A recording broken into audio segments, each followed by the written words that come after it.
So finally दोस्तों आप लोग देखोगे वारी एनर्जीज ने अपने जो क्वार्टर टू के नंबर है ना वो डिस्क्लोज कर दिए हैं भाई। तो कैसे रहे रिजल्ट्स डिस्कस करेंगे। इम्पैक्ट इसका कैसा हो सकता है, नेगेटिव पॉजिटिव। और आज आपने देखा भी होगा स्टॉक में एक ज़बरदस्त एक्शन बना भाई। ठीक है, तेजी बनी था स्टॉक में। तो चलिए देखते रिजल्ट्स। तो यहाँ पर हमें कुछ एक चीज़ें देखने को मिली, जैसे कि investment of up to 600 crore in the wholly owned subsidiary for setting up and development of the infrastructure for the purpose of developing renewable power project and bidding pipeline.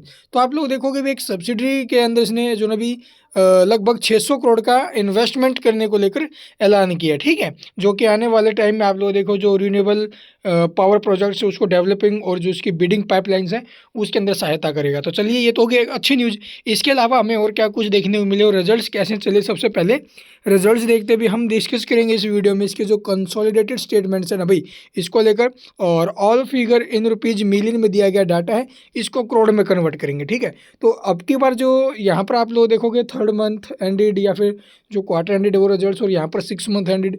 तो चलिए देखते हैं टोटल इनकम।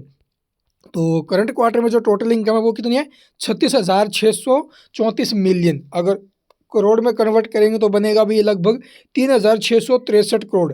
जबकि प्रीवियस क्वार्टर में क्या था, 3,496 करोड़। और previous year के सेम क्वार्टर से कंपेयर करोगे तो वहाँ पर हमें लगभग 3,585 करोड़ इनकम देखने को मिली थी। यानी कि year to year and quarter to quarter income हमें इंक्रीज होते हुए नजर आ रही है। एंड हाफ ईयर में भी आप लोग देखो जो इसकी इनकम है वो 6,973 करोड़ से इंक्रीज होकर 7,169 करोड़ पर पहुँचते हुए नजर आई है। तो ओवरऑल इनकम तो अच्छी है भाई। एक्सपेंस और देख लेते हैं इसके जो खर्चे रहे हैं 3,164 करोड़ के, जबकि प्रीवियस में 2,965 करोड़ थे। और प्रीवियस ईयर के सेम क्वार्टर में 3,123 करोड़। यानी कि ईयर टू ईयर आप लोग कंपेयर करोगे तो जो इसका एक्सपेंस है वो बढ़ा है एंड क्वार्टर टू क्वार्टर पे एक्सपेंस बढ़ते हुए नजर आए हैं। बट रिवेन्यू अब की बार फिर एक्सपेंस से ज़्यादा है, मतलब कंपनी है फिर से प्रॉफिट बनाया भाई। बट प्रॉफिट कितना है, तो net profit for the period अगर बात करें तो करंट क्वार्टर में जो प्रॉफिट है वो लगभग 375 करोड़ का है, जो प्रीवियस में 401 करोड़ था। और प्रीवियस ईयर के सेम क्वार्टर में 320 करोड़। यानी कि ईयर टू ईयर ठीक है भाई, प्रॉफिट में जंप आया है। बट क्यों ऑन क्यों बेसिस पर जो प्रॉफिट है वो 25 करोड़ के करीब फिसला है भाई। ठीक है, इसके अलावा आप लोग देखोगे भी हाफ ईयर में जो प्रॉफिट्स रहे हैं वो इंक्रीज होते हुए नज़र आ रहे हैं, लगभग 658 करोड़ से 776 करोड़ पर पहुंचे। इसके अलावा आप लोग देखोगे भी अर्निंग पर शेयर की बात करें तो 13 रुपये 75 पैसे, प्रीवियस में 1498 था। और प्रीवियस ईयर के सेम क्वार्टर से कंपेयर करो तो 12 रुपये 70 पैसे। तो अगर देखा जाए ईयर टू ईयर बेसिस पर तो रिजल्ट ठीक है, अच्छा प्रॉफिट वगैरह कंपनी ने ठीक बनाया है। बट क्यों उनके बेसिस पर जो इसका प्रॉफिट है वो टूटता है भाई। ठीक है, इसके अलावा आप लोग देखोगे इसके जो एसेट्स है वो यहाँ पर हमें इंक्रीज होते हुए नजर आ रही है, फिर डिक्रीज। तो एसेट्स तो भाई इंक्रीज ही हुई है इसकी।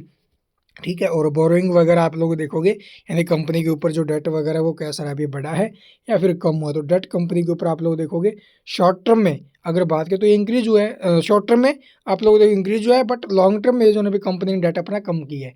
तो ये टोटल रिजल्ट्स अभी रिजल्ट्स ठीक है कुल मिलाकर। बट क्यों उनके बेसिस पर थोड़ा सा प्रॉफिट डाउन आया है, और बाकी सब कुछ ठीक है। इसके अलावा कोई और खास अपडेट तो इसके अंदर आई नहीं है। और बाकी मैंने सारी चीज़ें आपको बता दी है। नोट्स आप लोग डिटेल में पढ़ लेना ड्यूरिंग द क्वार्टर और क्या कुछ होते हुए नजर आए। Thank you for watching the video.